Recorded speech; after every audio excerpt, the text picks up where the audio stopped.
Hi friends, good morning. எங்கள் வீட்டு சிம்னிக்குள்ளே வந்து குருவி கூடு கட்டிருச்சுங்க. அதை தாங்க எடுத்து சரி பண்ண ஆரம்பிச்சிட்டோம். எப்பயுமே வந்து ஒரு கரண்ட்டு பொருட்களை தொடுறீங்க அப்படின்னா முதல்ல சுவிட்ச் ஆஃப் பண்ணிடுங்க. மெயினெல்லாம் ஆஃப் பண்ணிவிட்டு அந்த ப்ளாக்லாம் எடுத்து விட்டுட்டு அப்புறமேட்டுக்கு தான் சரி செய்ய ஆரம்பிக்கணும். யாரும் கவனக்குறைவாக வந்து கரண்ட் இதில் வந்து தொட்டுறாதீங்க. இது நம்ம வந்து கரெக்டாக செய்யணுங்க. அதனால் நாங்கள் வந்து ப்ளாக்கெல்லாம் பிடுங்கி போட்டுட்டு தான் அப்புறம் தான் சரி பண்ண ஆரம்பித்தோம். அந்த இது மேலே உள்ள குழாயில் தான் நிறையா தூசுகளை வந்து அடைச்சி வச்சுருக்கு. ஆனால் குருவியில் தூசு தான் இருக்குது. இப்போ தான் வந்து கூடு கட்டிக்கிட்டு இருக்குன்னு நினைக்கிறோம். காலையில் பார்க்கும்போது அதில் சவுண்டு கேட்டுச்சு. எங்கே சவுண்டு கேட்குதுன்னு பார்க்கும்போது சிம்னியிலேருந்து தான் சவுண்டு கேட்டுச்சு. அதனால தாங்க சுத்தம் பண்ண ஆரம்பிச்சிட்டோம். அதுக்குள்ளே பார்த்தா தான் தெரியுது எவ்வளோ தூசி இருக்குது அப்படிங்கிறத. இப்போ மேலே சுத்தம் பண்ண ஆரம்பித்தாச்சு. உங்கள் வீட்டில் இந்த மாதிரி குருவி கூடு கட்டி இருந்தால் கமெண்டில் சொல்லுங்கள். மழை காலம் வரங்குள்ளேயுமே குருவி வந்து கூடு கட்ட ஆரம்பிச்சிருச்சு. அப்போ மழை வரும்னு நினைக்கிறோம். ஏன்னா இப்போ வந்து எலினோ இருக்குது அப்படின்னு சொன்னாங்க. நம்ம சைடெலாம் வந்து எலினோ இருக்குது அப்படின்னு சொன்னாங்க. ஆனால் பறவை கூடு கட்டுறதை பார்த்தா மழை வரும்னு தான் நினைக்கிறோம். இந்த குழாய்க்குள்ளே தாங்க நிறையா இருக்குது. ஃபுல்லாக தூசிகள் அதிகமாக கிடக்குங்க. அவ்வளோ தூசி. அது மாதிரி மேலேயும் என்ன பிசுபிசுப்பு இருக்கிறனால அந்த தூசியெல்லாம் ஒட்டிக்கிட்டு இருக்கு. இதெல்லாம் எடுத்து சரி பண்ணிட்டு தான் திரும்ப வந்து மாட்டணுங்க. வேறு சைடு மரத்து சைடு கூடு கட்டியிருந்தால் நம்ம எடுக்க தேவையில்ல. சிம்னி அப்படிங்கும்போது நமக்கு வந்து புகை போகக்கூடிய ஏரியா. அது வந்து மெயினாக நமக்கு தேவை. இல்லைன்னா வீட்டுக்குள்ளெல்லாம் புகையாக அடையும் இல்லையா?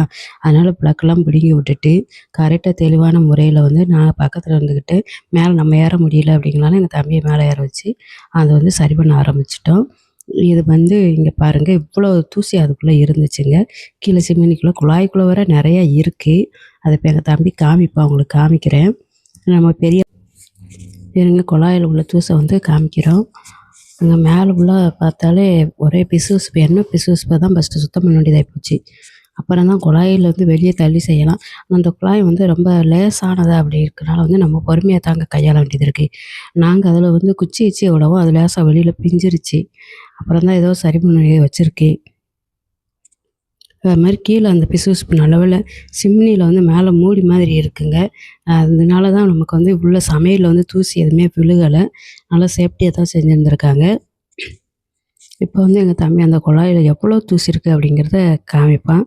லைட் அடித்து காமிப்பான் பாருங்கள். ஏன்னா அவ்வளோ தூசியை வந்து குருவி வச்சுருக்குங்க உள்ளே. ஆனால் குருவி எதுவும் உள்ளே இல்லை. ஆனால் ஒரு தவளை தான் இருந்துச்சு. நாங்கள் அந்த குழாயை ஆட்டோமே அந்த தவளை எப்படியோ வெளியில் ஓடிடுச்சுங்க. அதுக்குள்ளே பாருங்க எவ்வளோ இது அடைஞ்சு கிடக்கு. அதான் உள்ள தவளை இருந்தனால கடவுள் சவுண்டு கேட்க போய் தாங்க நாங்கள் எடுத்து பார்த்தா இவ்வளோ தூசி இருக்குது. ஒருவேளை அந்த குருவி வந்து குஞ்சுக்காக ஒன்று குட்டியை எல்லாத்தையும் சேர்த்து வச்சுச்சா அப்படிங்கிறது தெரில. ஆனால் உள்ள முட்டையே எதுவும் இல்லை. ஆனால் ஒருவேளை அதுக்கு சாப்பாட்டு உணவுக்கு சேமித்து வச்சுச்சான்னு தெரில. மழை காலம் வந்தால் நமக்கு தேவைப்படும்னு வச்சுச்சான்னு தெரிலங்க. ஆனால் அந்த தவளை வந்து உயிரோடு இருந்துச்சு. நாங்கள் இதை எடுத்து சரி பண்ண ஆரம்பித்தோன்னா அது வெளியில் ஓடி போச்சு. இப்போ இதெல்லாம் சரி பண்ணிவிட்டு திரும்ப வந்து மாட்டி வைக்க வேண்டியதாக இருந்துச்சுங்க.